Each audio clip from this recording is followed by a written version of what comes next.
So hello everyone, welcome to Verma GSG के once again. इस video में हम लोग फिजिक्स के क्लास को कंटिन्यू करेंगे और इसमें हम लोग जो चैप्टर कवर करने वाले हैं वो होगा हमारा मैग्नेटिज्म। बहुत बड़ा चैप्टर नहीं है, छोटा सा चैप्टर है, ठीक है ना। फैक्ट बेस्ड है, मतलब इसमें आपको ज़्यादा से ज़्यादा फैक्ट दिखेगा, ठीक है। बहुत ज़्यादा दिमाग नहीं लगाना है, नॉर्मल सी चीज़ है और हम लोग डेली लाइफ में इसको पहले एक्सपीरियंस कर भी चुके हैं, तो कुछ कुछ नया चीज़ आएगा उसको हम लोग अच्छे से समझ लेंगे। बाकी ये बहुत ही आसान चैप्टर है, ठीक है। चाहे इससे रिलेटेड जो भी क्वेश्चन है वो सब काफ़ी आसान होता है, ठीक है। वो चीज़ हम लोग समझेंगे, है ना। तो बहुत बड़ा चैप्टर नहीं है, तो जल्दी स्टार्ट करेंगे और जल्दी खत्म भी करेंगे। चलिए तो हम लोग स्टार्ट करते हैं आज का चैप्टर मैग्नेटिज्म, जिसमें सबसे पहले हम लोग क्या पढ़ने वाले हैं। हम लोग पढ़ेंगे इंट्रोडक्शन टू इलेक्ट्रोमैग्नेटिज्म। इलेक्ट्रोमैग्नेटिज्म कहने का मतलब क्या हो गया, ये जो इलेक्ट्रोमैग्नेटिज्म है, चाहे मैग्नेटिज्म चैप्टर है, इसका बेसिक्स देखेंगे। बेसिक्स कहने का मतलब क्या हो गया, सबसे पहले क्या हुआ था, कैसे आया ये मैग्नेटिज्म वगैरह सब समझ लेते, ठीक है ना। कुछ हिस्ट्री है इसका, वो जान लेते। In 1864 James Maxwell discovered the electricity and magnetism are interrelated. 1864 में जेम्स मैक्सवेल नाम का एक साइंटिस्ट था जो ये डिस्कवर करके दिया था कि इलेक्ट्रिसिटी और मैग्नेटिज्म जो होता है ना वो इंटर रिलेटेड होता है, मतलब एक दूसरे से रिलेटेड है इलेक्ट्रिसिटी और मैग्नेटिज्म। इलेक्ट्रिसिटी के वजह से मैग्नेटिज्म क्रिएट किया जा सकता है और मैग्नेटिज्म के वजह से मैग्नेटिज्म के वजह से इलेक्ट्रिसिटी भी क्रिएट किया जा सकता है, ठीक है। Electric current magnetism, any electric current creates a magnetic field proven by J C Bose and G Marconi. तो आपको ये ध्यान में रखना होगा, फैक्ट है, बहुत ही इंपॉर्टेंट है, इंडियंस फैक्ट है, तो हमारा एसएससी एग्जाम में आने का चांसेस बन जाता है। तो इलेक्ट्रिक करंट और मैग्नेटिज्म, ये दोनों चीज, any electric current creates a magnetic field, मतलब कोई भी electric current magnetic field create करेगा, ये प्रूव किए थे कौन भाई, जेसी बोस और जी मार्कनी, ठीक है। तो ये ध्यान में रखिएगा, जेसी बोस, ठीक है ना, जगदीश चंद्र बोस और जी मार्कनी, ध्यान में रखिएगा। कॉज ऑफ मैग्नेटिज्म क्या हो सकता है, ड्यू टू द स्पिन और मोशन ऑफ इलेक्ट्रॉन्स। ये मैग्नेटिज्म का जो कॉज जो होता है ना, वो मोशन ऑफ इलेक्ट्रॉन्स होता है और स्पिन बोल सकते हैं, स्पिन और मोशन ऑफ इलेक्ट्रॉन्स होता है, लाइक टाइनी रोटेटिंग चार्जेस। जैसे छोटा छोटा चार्जेस रोटेट कर रहा है, ठीक है ना, चारों तरफ रोटेट कर रहा है, तो वो हो जाता है हमारा कॉज ऑफ मैग्नेटिज्म। ये तो हो गया हमारा इंट्रोडक्शन। अब आते हैं basic properties of magnets. Magnets का बेसिक प्रॉपर्टीज क्या हो सकता है। पहला, डेफिनेशंस क्या देख लेते हैं हम लोग। A magnet attracts iron, nickel and cobalt. Iron, nickel और कोबाल्ट को ये अट्रैक्ट करता है अपनी तरफ। पोल्स क्या होता है, तो ऑलवेज हैज टू पोल्स। इसमें ना मैग्नेट्स में टू पोल्स होते हैं, जैसे हम लोग देखते हैं ना, नॉर्थ पोल, साउथ पोल, ये सब हम लोग देखते हैं। हम लोग बार मैग्नेट्स और मैग्नेट से भी खेले हैं, देखे भी हैं, स्कूल वगैरह में लैब्स में देखे हैं कि एक तरफ नॉर्थ होता है, एक तरफ साउथ पोल होता है, वो चीज़ हो गया। Can not exist as a monopole. किसी भी मैग्नेट में मोनोपोल नहीं हो सकता, यानी कि सिंगल पोल नहीं हो सकता। आप उसको, जैसे मान लीजिए नॉर्थ पोल और साउथ पोल आपके पास है, ठीक है ना, उसको अगर आप बीच से काट भी दीजिएगा ना, उसको अगर बीच से काट भी दीजिएगा ना, तो वो भी एक नॉर्थ पोल और साउथ पोल में क्रिएट हो जाएगा। नॉर्थ पोल और साउथ पोल कभी भी मोनो पोल नहीं क्रिएट हो सकता है।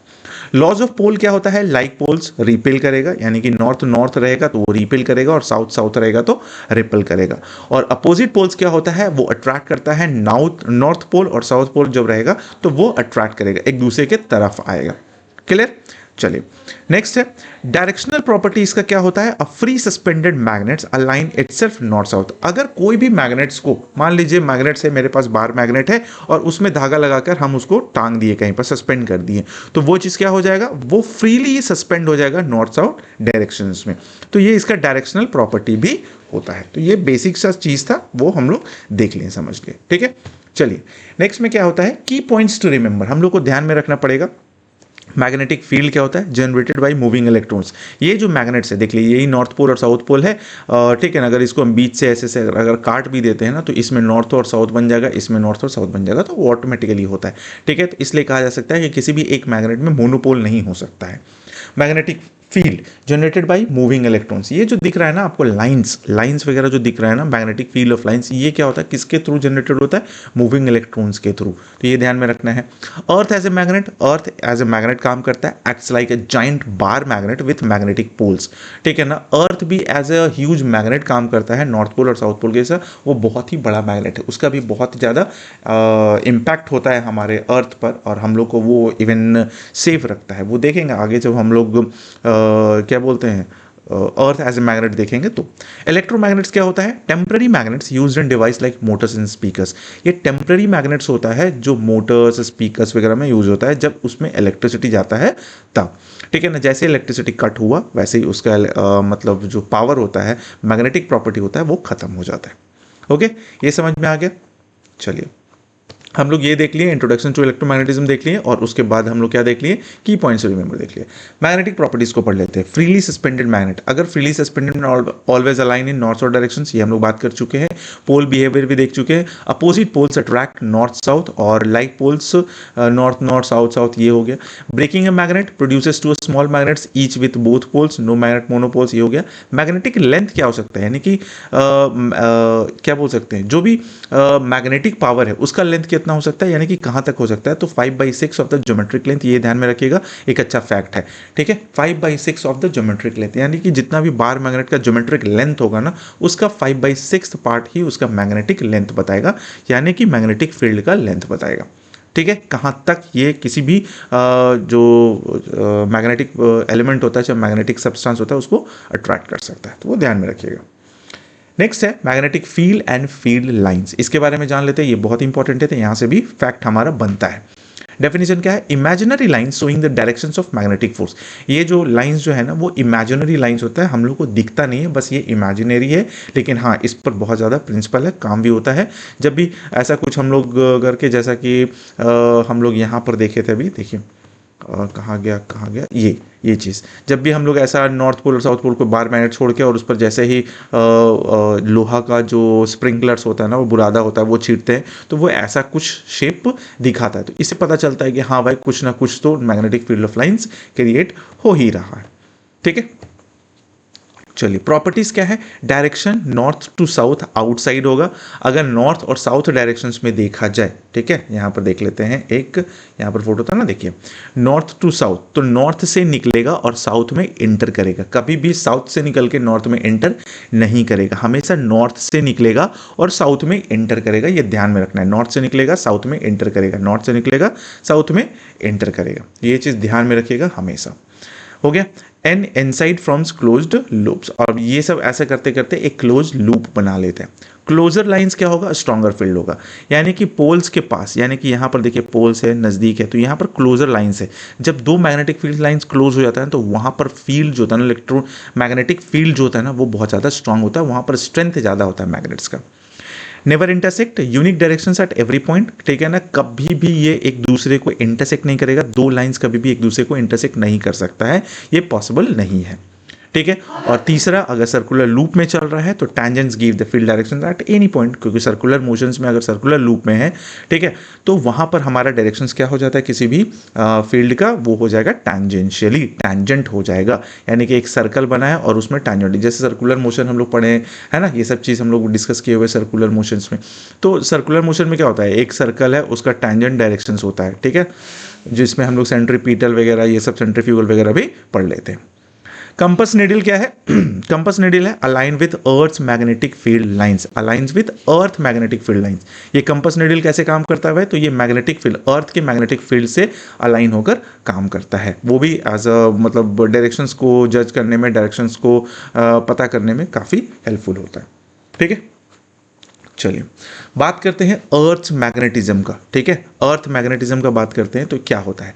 Acts like a giant bar magnet, जैसे ये अर्थ है, ठीक है ना, अब इसका नॉर्थ पोल और साउथ पोल है, ऐसा नॉर्थ पोल और साउथ पोल है, तो act like a giant bar magnet होगा। अब जैसे आपको लग रहा होगा नॉर्थ यहाँ पर है, साउथ यहाँ पर है, तो उल्टा कैसे लिखा हुआ है, नॉर्थ इधर लिखा हुआ, साउथ लिखा हुआ, एक्चुअली ये बार मैग्नेट से के रिलेटेड है। अगर नॉर्थ को नॉर्थ की तरफ रख देंगे तो वो कभी सही नहीं रहेगा, ठीक है ना। तो नॉर्थ जैसे हम लोग की बात किए थे, नॉर्थ नॉर्थ रिपेल कर जाता है, नॉर्थ और साउथ अट्रैक्ट करता है, तो इसलिए ऐसा है लिखा हुआ है पर। Acts like a giant bar magnet, magnetic field strength जो होता है ना इस मैग्नेट का, मतलब कि ये earth as a huge magnet का 3.5 into 10⁻⁻5 tesla T, magnetic field strength को टेस्ला से डिनोट करते हैं, ये ध्यान में रखिएगा। इसका जो यूनिट होता है ऐसा यूनिट होता है जो कि ये टेस्ला, ओके। मैग्नेटिक फ्लक्स का बात करते हैं, सिंबलाइज इसको फाई से देते हैं, फ्लक्स डेंसिटी बी होता है। मैग्नेटिक फ्लक्स क्या होता है वो देख लेते हैं, तो फॉर्मूला इसका होता है बी ए कॉस थीटा, यानी phi is equal to B A cos theta. Formula हमारे लिए इंपॉर्टेंट नहीं है, बस ये समझना है कि क्या होता है, ओके, मैग्नेटिक फ्लक्स हो गया, number of magnetic field of lines होता है। मैग्नेटिक फ्लक्स डेंसिटी हो गया, फ्लक्स पर यूनिट एरिया कितना है, मतलब जो अगर मान लीजिए कोई क्रॉस सेक्शन एरिया है तो वहां पर किसी क्रॉस सेक्शन एरिया के थ्रू कितना नंबर ऑफ मैग्नेटिक फील्ड्स जा रहा है, that is magnetic flux density. इसका यूनिट क्या होता है, इसका भी यूनिट टेस्ला ही होता है, वेबर पर मीटर स्क्वायर भी लिख सकते हैं। और अगर देखा जाए मैग्नेटिक फ्लक्स और फ्लक्स डेंसिटी का, फ्लक्स और फ्लक्स डेंसिटी का, तो वो होता है वेबर और टेस्ला मीटर स्क्वायर। ध्यान में रखिएगा, फॉर्मूला से निकलता है।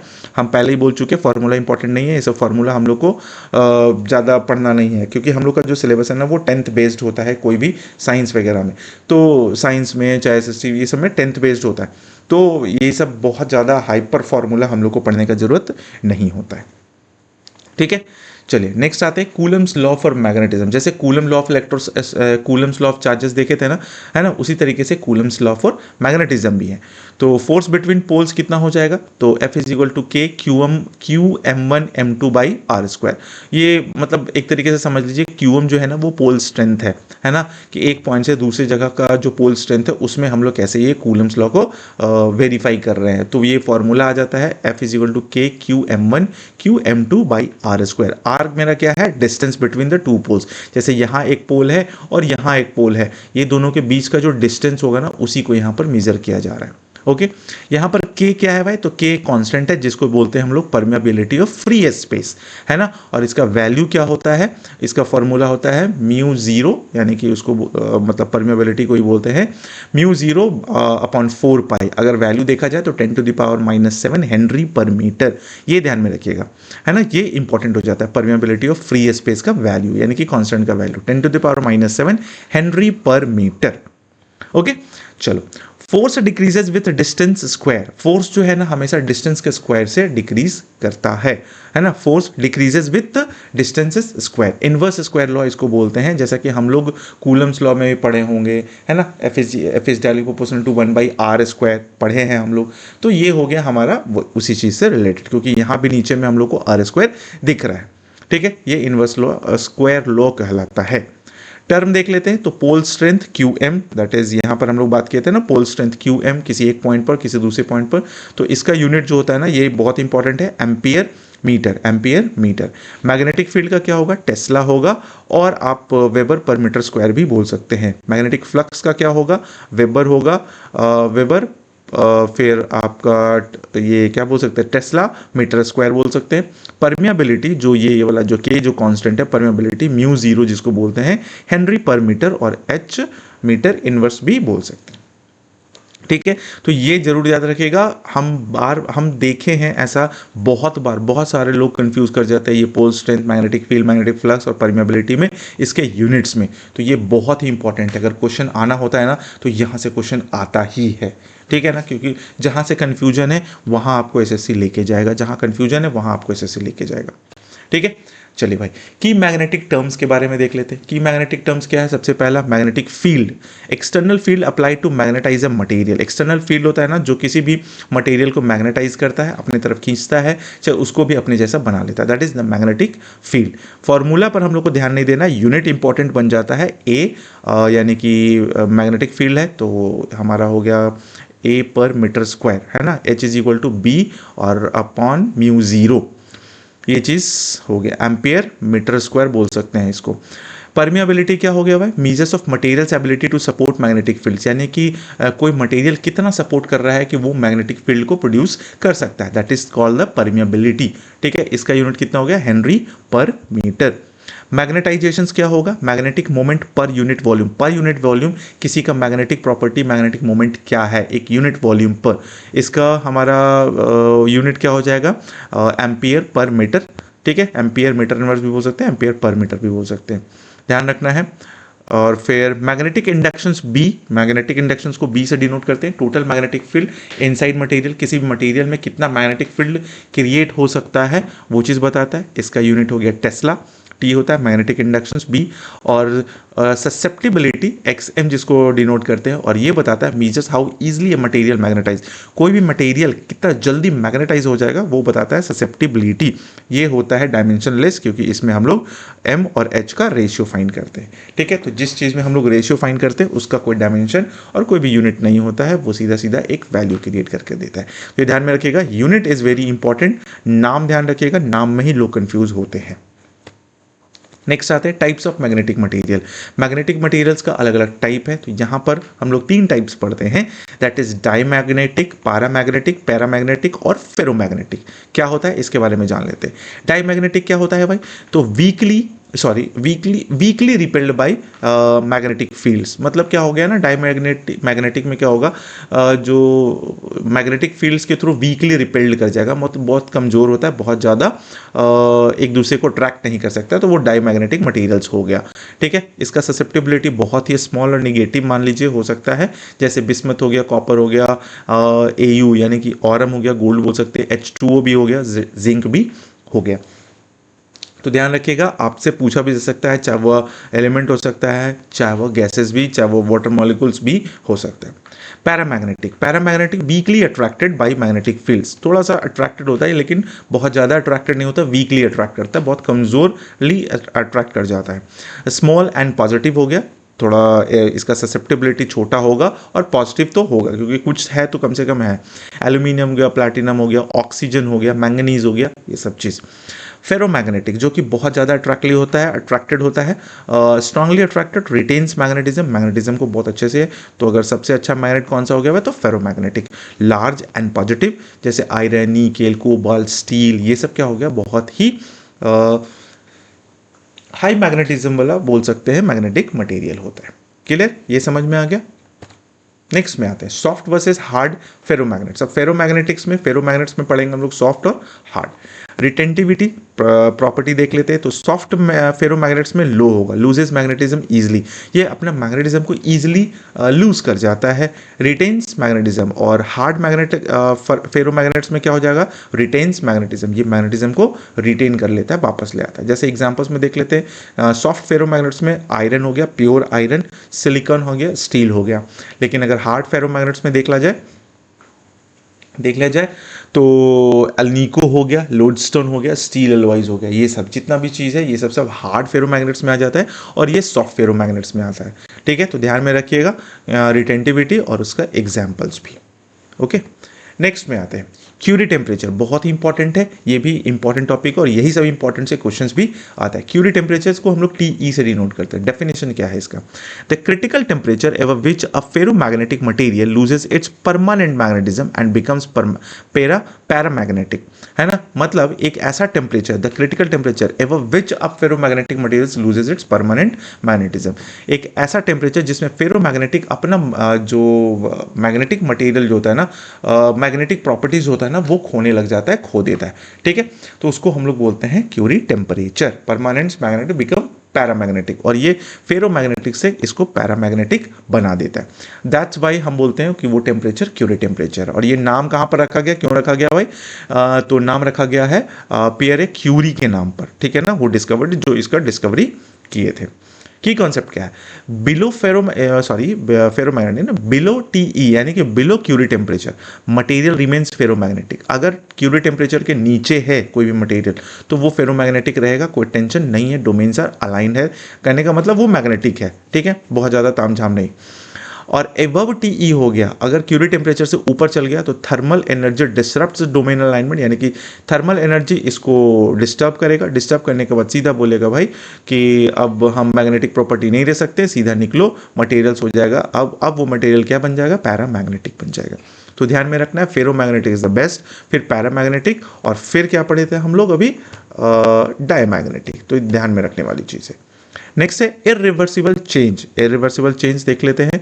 Once cooled back below TE, यानी कि जैसे ही ठंडा होते हुए क्यूरी टेम्परेचर से पीछे आता है, मतलब उसके नीचे आता है, the material does not regain its original magnetization unless remagnetize. ठीक है ना, ये मटेरियल अपना ओरिजिनल मैग्नेटाइजेशन नहीं रीगेन कर पाएगा अनलेस उसको फिर से रीमैग्नेटाइज ना किया गया, यानी कि मैग्नेटिक स्ट्रेंथ किसी मैग्नेटिक फील्ड के साथ उसको रखा ना गया होगा।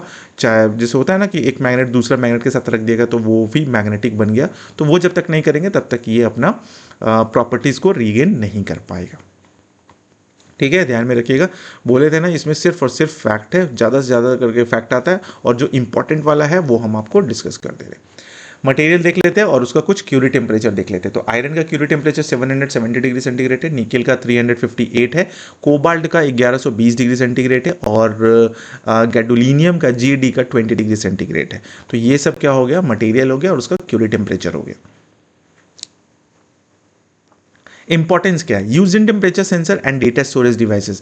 टेम्परेचर सेंसर में और डेटा स्टोरेज डिवाइसेस में ये सब चीज़ में यूज होता है। डिटरमाइंस द क्यूरी टेम्परेचर को determines the thermal stability of permanent magnets. किसी भी परमानेंट मैग्नेट्स का थर्मल स्टेबिलिटी को डिटरमाइन करता है, बताता है कि हाँ ये कितना ज़्यादा हीट अपने में स्टेबल रख सकता है, हीट वो अपने में बर्दाश्त कर सकता है। क्योंकि बहुत ज़्यादा हीट मिल जाएगा तो वो क्या हो जाएगा भाई, फेरोमैग्नेटिक से पैरामैग्नेटिक में कन्वर्ट हो जाएगा। ठीक है, चलिए भाई नेक्स्ट में आते हैं। नेक्स्ट क्या बोलता है हमारा, ओरस्टेड एक्सपेरिमेंट। अब ओरस्टेड एक्सपेरिमेंट क्या है, 1820 का है, ये इंपॉर्टेंट था इसलिए हम इसमें डाल दिए। देख लिए ओरस्टेड क्या किया, डिस्कवरी हुआ electric current deflects a compass needle. Electric current pass कराया गया तो देखा गया कि वहां पर जो कंपास जो रखा था ना उसमें डिफ्लेक्शन आया। फर्स्ट लिंक बिटवीन इलेक्ट्रिसिटी और मैग्नेटिज्म, ये पहला एक्सपेरिमेंट था जिससे ये साबित हो गया था कि इलेक्ट्रिसिटी और मैग्नेटिज्म एक दूसरे से लिंक है। की ऑब्जर्वेशन क्या हुआ, करंट डायरेक्शंस, करंट का डायरेक्शंस अगर इस साइड से जा रहा था तो नीडल डिफ्लेक्ट्स वन वे। ठीक है, वन वे मतलब एक साइड से इसके अपोजिट में मूव कर गया। एंड करंट डायरेक्शन अगर नीचे हो जा रहा है यानी कि इधर से इधर आ रहा था तो नीडल डिफ्लेक्ट्स अपोजिट वे उसके अपोजिट में हो गया। तो ध्यान में रखना है, अगर इस साइड से इस साइड जा रहा है तो ये ऐसे मूव करेगा और इस साइड से इस साइड से आ रहा है तो ये ऐसे मूव करेगा। ठीक है, आप ऐसे भी समझ सकते हो, आपको हम बताते हैं। हाइलाइटर हाइलाइटर हाइलाइटर नहीं, पेन है ना। जैसे अगर मान लीजिए इधर से ऐसे जा रहा है, ठीक है, तो ये क्या मूव करेगा, ऐसे मूव कर जाएगा। और अगर इधर से ऐसे आ रहा है तो ये क्या मूव कर जाएगा, इधर से अगर ये डायरेक्शन है, ठीक है, ये डायरेक्शन से अगर इधर से करंट इधर आ रहा है तो ये मूव कर जाएगा इस साइड। ठीक है, ये इधर आ जाएगा। तो ध्यान में रखिएगा, माउस अभी इतना अच्छे से इस पर चलता नहीं है, मेरे को कंट्रोल नहीं है इसलिए, है ना। चलो भाई ठीक है, ये हो गया। पेन चेंज कर ले थोड़ा। राइट हैंड रूल्स क्या होता है थोड़ा सा इसमें देख लेते हैं, जो कि हम लोग दो रूल्स पढ़ते हैं, एक थंब रूल पढ़ते हैं, एक कॉर्क स्क्रू रूल पढ़ते हैं। थंब रूल क्या है, right hand thumb rule. Right hand को आप लोग कोई भी पेंसिल पकड़ के ऐसे सीधा रखिएगा, ठीक है ना। तो उसमें क्या होगा, अंगूठा ऊपर की तरफ होगा और आपका 4 उंगली जो होगा ना वो अंदर की तरफ बेंड होगा जिससे मुट्ठी बन जा रहा होगा, और एक होगा आपका अंगूठा जो ऊपर की तरफ होगा। ठीक है, तो वो क्या हो जाता है, ये स्ट्रेट कैरिंग कंडक्टर होता है। अब इसमें थंब जो है ना वो करंट का डायरेक्शन को बताता है और फिंगर्स जो है ना वो मैग्नेटिक फील्ड के डायरेक्शन को बताता है। ध्यान में रखिएगा, क्वेश्चन आता है। कॉर्क स्क्रू रूल इसी से हो गया। कॉर्क स्क्रू रूल मतलब जो हम लोग जैसे मान लीजिए कोई पेंच कस रहे होते हैं लकड़ी में, ये सब जो नट बोल्ट कस रहे होते हैं, तो करंट लूप हो गया। स्क्रू रोटेशंस करंट हो जाता है, यानी कि जो स्क्रू घूम रहा है, ठीक है ना, अंदर जा रहा है धीरे धीरे और घूमते जा रहा है, तो वो हो गया करंट रोटेशंस। और एडवांस हो गया फील्ड, मतलब क्या हो गया, वो जो नीचे जो जा रहा है ना, जैसे अगर हम लोग स्क्रू को अंदर भेज रहे हैं, स्क्रू रोटेशन जो हो रहा है ना वो मेरा करंट बता रहा है। और जैसे जैसे हम लोग उस मटेरियल को, यानी कि क्या बोल सकते हैं, एक डिवाइस को जो घुमाते जा रहे हैं और वो अंदर चले जा रहा है, तो वो हो गया हमारा फील्ड बता रहा है, that is the magnetic field. ठीक है, तो ध्यान में रखिएगा। जैसे स्क्रू ड्राइवर पेचकस जो होता है ना, पेचकस से नट बोल्ट को कसिएगा तो क्या होगा, पेचकस जो घूम रहा है, ठीक है ना, वो हो गया पेचकस जो घूम रहा है, वो हो गया मैग्नेटिक फील्ड, और स्क्रू का जो रोटेशन है वो हो गया हमारा करंट का। ठीक है, ध्यान में रखिएगा। ये चीज़ हो गया भाई। आगे बढ़ते हैं, क्या है? अर्थ मैग्नेटिज्म, ये तो हम लोग डिस्कस किए हुए हैं। फील्ड स्ट्रेंथ हमारा होता है 10⁻⁻5 टेस्ला एट सरफेस, 0.1 गॉस भी बोल सकते हैं। टेस्ला और गॉस वही है। प्रोटेक्टिव रोल क्या है? Seals earth from solar wind, solar wind से हम लोग को अर्थ बचाता है, और इसी की वजह से ठीक है ना, वैन एलन बेल्ट ये ऐसे कहा जाता है, ज्योग्राफी में हम लोग पढ़ते हैं इसको, ठीक है ना। एक्सटेंट कितना है भाई? तो 32,000 किलोमीटर फ्रॉम अर्थ रेडियस, यानी कि अर्थ का रेडियस से 5 गुना ज़्यादा। यानी कि अर्थ का सरफेस अगर देखा जाए तो सोच रहे कितना, लगभग 16,000 नहीं, 26,000 किलोमीटर ऊपर देख लीजिए, उतना दूर तक हमारा मैग्नेट का मैग्नेटिक फील्ड है। तो ये कितना इंपॉर्टेंट हो जाता है और कितना बड़ा है, ठीक है। तो फाइनली यहाँ पर हमारा मैग्नेटिज्म चैप्टर ख़त्म होता है, ठीक है। तो अब इसमें बहुत ज़्यादा कुछ था नहीं, और बहुत इम्पॉर्टेंट तो बोल सकते हैं, क्योंकि एमसीक्यू है, फैक्ट हमारा बन जाता है ना, क्योंकि फैक्ट बेस्ड चैप्टर था ये। तो अगर आपको वीडियो अच्छा लगा तो वीडियो को लाइक कर दीजिएगा, और नहीं देखें तो मतलब पुराना वीडियोज़ अगर आप नहीं देखें तो आप जाकर वीडियो को देख लीजिए, हम इसका डिस्क्रिप्शन में उसका सारा का सारा लिंक डाल देंगे, ठीक है। चलिए मिलते हैं नेक्स्ट वीडियो में, और नेक्स्ट टॉपिक के साथ देख लेते हैं फिजिक्स में और क्या क्या बचा है, उसको हम लोग कवर कर लेंगे नेक्स्ट टॉपिक के साथ। तब तक के लिए thank you so much, take care, bye bye.